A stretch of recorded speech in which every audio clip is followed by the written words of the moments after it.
Hello and welcome back to Core Finance in association with the NEX Exchange. I'm joined by Tom Ilube, who is the Chief Executive of Crossword Cybersecurity. Thank you very much for coming on to the show today. Thank you. Well, let's start off. I think the clue's probably in the name, but can you give our viewers just a brief overview of what Crossword Cybersecurity is as a company, where you operate and what you do? Yeah.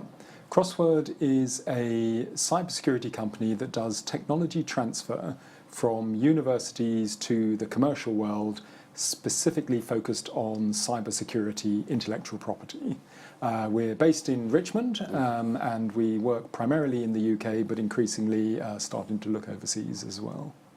And so you're almost a bridge between the intellectual property, as you rightly say, at the universities and the commercial world. Yeah. So you sit between. So you have, one assumes, an understanding of both camps, yes. and you can bridge that gap and bring the two together to bring the great Absolutely. ideas coming out of UK and now globally, as you say, universities, to actually bring them to market. Absolutely, yes, yeah. So we looked back over the last 10 years or so, and there's been about 840 million pounds of investment in cybersecurity research projects in universities in UK and across Europe. Hundreds of projects have been done, and a lot of that fascinating intellectual property is just sitting in the universities. It hasn't been exploited in the commercial world. So our job is to go hunting through the universities, find the intellectual property that's most interesting and most applicable to the commercial world, and then work with the university to get it out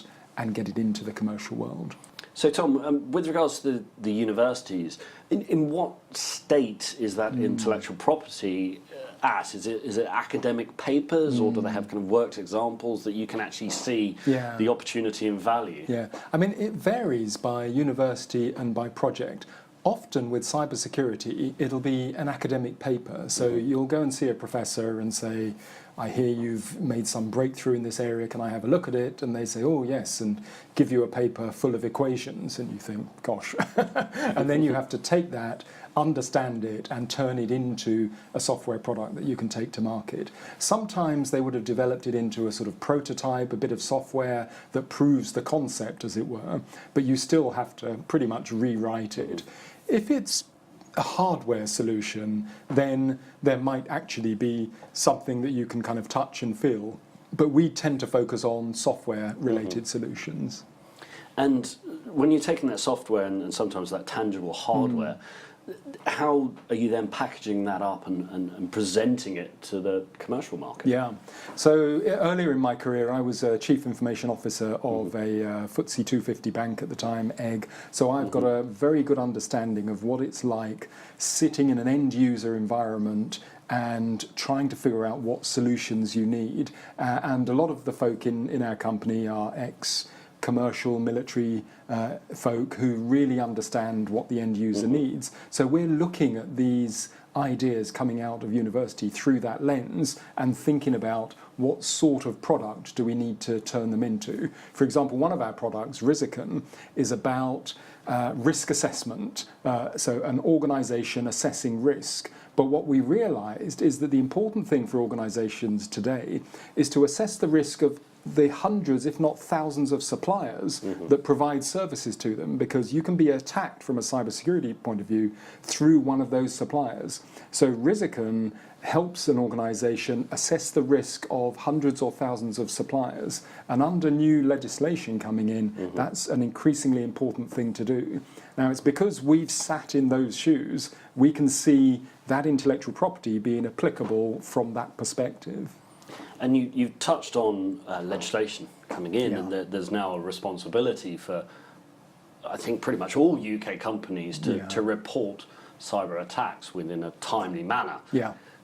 With that in mind, and the increased amount of, certainly in the headlines and newspapers, not a week goes by when we don't see a major institution or corporation undergoing a cyber attack. With all that in mind, how is the cybersecurity landscape panning out, and what part do you feel that Crossword Cybersecurity as a company will play in that? I think The cybersecurity landscape evolves continuously. So one of the challenges with cybersecurity is that you can't stay still. You can never have the one product that will be the solution for 20 years. It has to keep evolving. And therefore, when I set up Crossword a few years ago, my thinking was I need to tap into a continuous rich stream of innovation that we can keep turning into products. And it turns out that the UK universities are doing amazing research work in this area, and they are really keen to get that work out into the commercial market. So that's where we sit, tapping into that stream of innovation. But the reason is that the bad guys are continuously innovating as well, and you need to keep up with them. And you mentioned a rich stream of innovation. At the other end, with the clients, is there a rich stream of revenue, and how is that structured? Is that through a license-based scheme with your end user? Yeah. So increasingly, clients like to see software as a service. They will still look at licenses, but often what clients want is just a solution that they can buy into, and they'll scale up if they need to. That suits the likes of us because we want a constant revenue stream. When I look at intellectual property in universities, what I'm looking for is, could this intellectual property be built into a solution that can be provided across the UK and across the world as a service to a large number of companies that will pay on an ongoing basis? Now, in order to do that, you need to keep it up to date and refreshed and so forth, but increasingly that's what companies are looking for.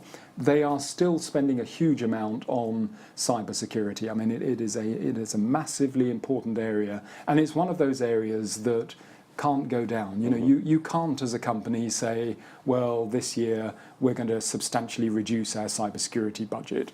It's just not going to happen. What could happen is, where is that money being spent? So is it being spent on denial of service solutions? Is it being spent on Internet of Things based solutions? Where the money is going moves around, but the budgets in cybersecurity are constantly growing across corporate life. And with regards to your end users, you mentioned your financial background.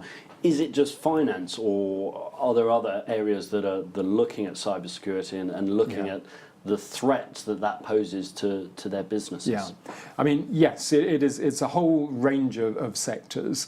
We tend to look at medium and large companies, but across a range of sectors. But finance is obviously a big area. Manufacturing is a big area. Any organisation that holds large amounts of data. I mentioned regulation earlier. The GDPR, the General Data Protection Regulation that's coming in and will be implemented next year, puts increased demands on a whole range of organisations that hold personal data. And so we look at those organisations and say, what will they need in order to help them with this impending regulation? Anytime you have a market where there's new regulation coming in that changes the landscape, you see a lot of innovation and a lot of new solutions are required.